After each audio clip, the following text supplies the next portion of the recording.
Meta relancerait actuellement son ambition crypto avec un projet de stablecoin destiné au paiement transfrontalier. On vous en dit plus dans un instant. Le Crypto Daily, le podcast qui traite de l'actualité crypto, NFT et métaverse. Salut, c'est Thomas du Crypto Daily, j'espère que vous allez bien et c'est donc notre actualité principale aujourd'hui. On parlera aussi du Royaume-Uni qui prend ses distances avec Bitcoin et de Donald Trump piégé par un lobbyiste de Ripple.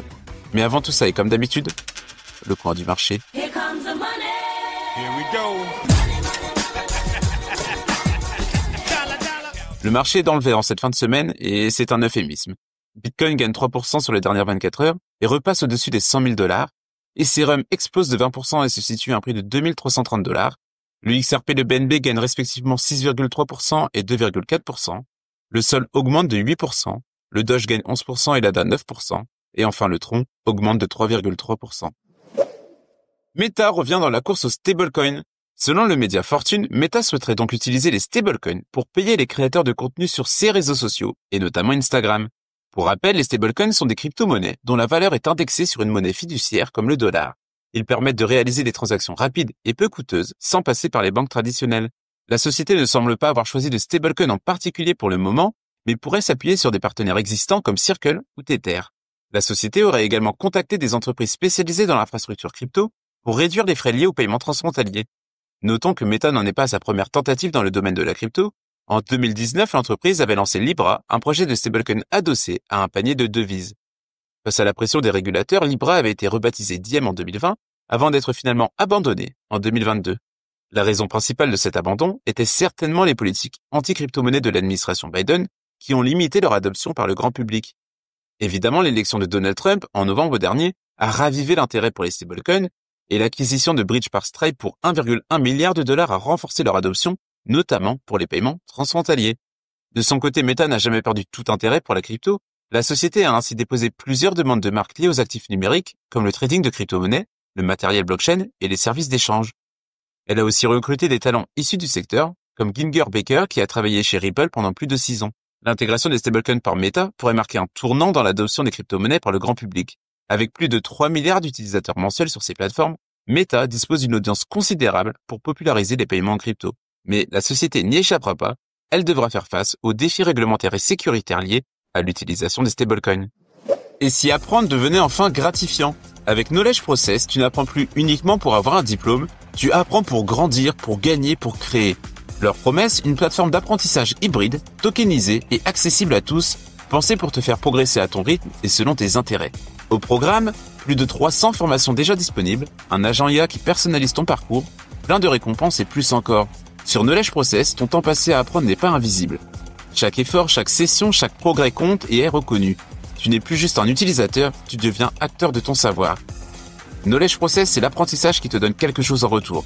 Une nouvelle façon d'apprendre, plus intelligente et plus motivante. Si tu veux en savoir plus, le lien est en description.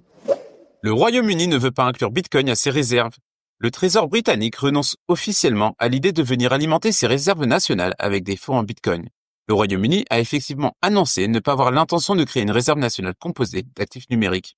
Lors du Financial Times Digital Asset Summit à Londres, Emma Reynolds, secrétaire économique au Trésor britannique, a quand même affirmé que le Royaume-Uni vise à devenir un centre mondial pour les crypto-monnaies. En revanche, le pays veut adopter une approche réglementaire distincte de celle des États-Unis et de l'Union européenne. Le pouvoir britannique estime que la réglementation des actifs numériques doit se faire dans le périmètre réglementaire dans lequel les entreprises de services financiers traditionnels opèrent. Ainsi, plutôt que d'introduire un cadre autonome comme le fait MiCA en Europe, la stratégie britannique consiste à intégrer les crypto-monnaies dans le cadre des services financiers existants. Bon, le projet d'une réserve stratégique est réfuté, mais le pays examine quand même le potentiel que recouvre la technologie de la blockchain pour émettre de la dette souveraine. Emma Reynolds a déclaré que le processus d'approvisionnement est en cours et que le gouvernement espère nommer un fournisseur avant la fin de l'été. La secrétaire au Trésor a aussi reconnu que certains des principes du Bitcoin représentent une difficulté réglementaire pour les États. Elle s'est attardée sur la nature décentralisée de Bitcoin en déclarant que le gouvernement se trouve impuissant face à cette caractéristique. Elle a également reconnu que la difficulté à catégoriser juridiquement les technologies décentralisées rend l'identification d'un responsable difficile. Et comme le constate le Royaume-Uni, cette divergence de fonctionnement avec les structures centralisées traditionnelles rend l'action réglementaire complexe. Notons aussi que suite au Brexit, Londres a considérablement érodé sa position de centre névralgique des marchés financiers européens. Dès lors, en se distinguant de l'Union européenne, le Royaume-Uni cherche à se positionner comme un hub d'innovation en créant un terrain fertile aux investissements étrangers du secteur des cryptos. La stratégie est donc à l'équilibre entre souplesse et rigueur, mais à vouloir gagner sur les deux plans, le Royaume-Uni court le risque d'être perçu comme un refuge avec des réglementations pas à la hauteur. Affaire à suivre. Si tu aimes le Daily, une note et un commentaire nous aident énormément. Aussi, si tu ne veux rien rater de l'actualité, abonne-toi. Donald Trump piégé par un lobbyiste de Ripple. Le coup de com' crypto de Donald Trump a tourné au fiasco en coulisses. Selon Politico, l'ancien président était entré dans une colère noire quelque temps après la publication d'un tweet appelant à créer une réserve stratégique de crypto. En fait, il a tout simplement découvert que ce poste avait été soufflé par un cabinet de lobbying au service de Ripple. Le message, publié en mars sur son réseau social Truth, avait provoqué une flambée immédiate des prix des tokens cités. Donald Trump y affirmait que, je cite, le secteur crypto devait être sauvé après des années d'attaques corrompues par l'administration Biden. Le poste annonçait aussi un ordre exécutif en faveur d'une réserve nationale incluant XRP, Sol, ADA, avant d'ajouter plus tard Bitcoin et Ethereum à la liste. Mais en interne, l'ambiance était tout autre. Le texte aurait été suggéré directement par Ballard Partners, l'un des cabinets de lobby les plus influents à Washington, dirigé par Brian Ballard, un proche de Donald Trump réputé pour son accès privilégié à l'ancien président. Problème, l'un des plus gros clients de Ballard Partners n'est autre que Ripple. Et vraisemblablement, Donald Trump ne l'aurait découvert qu'après la publication. De son côté, Ripple, qui répète ne pas contrôler XRP, reste pourtant étroitement lié à l'actif.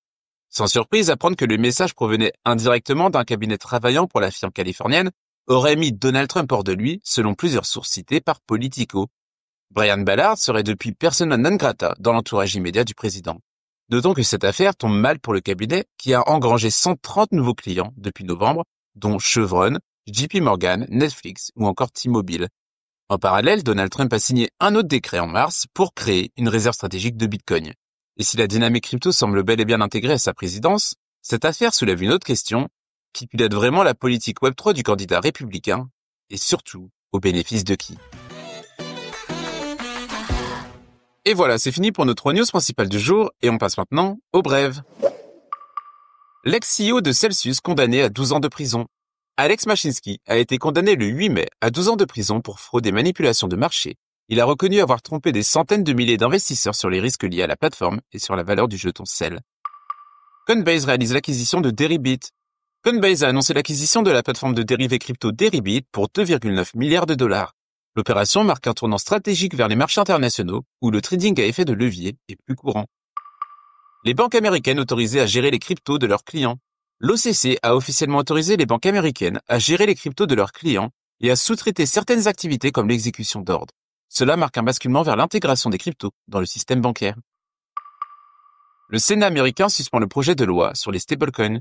Le Sénat américain a suspendu l'avancée du projet de loi Genius sur la régulation des stablecoins.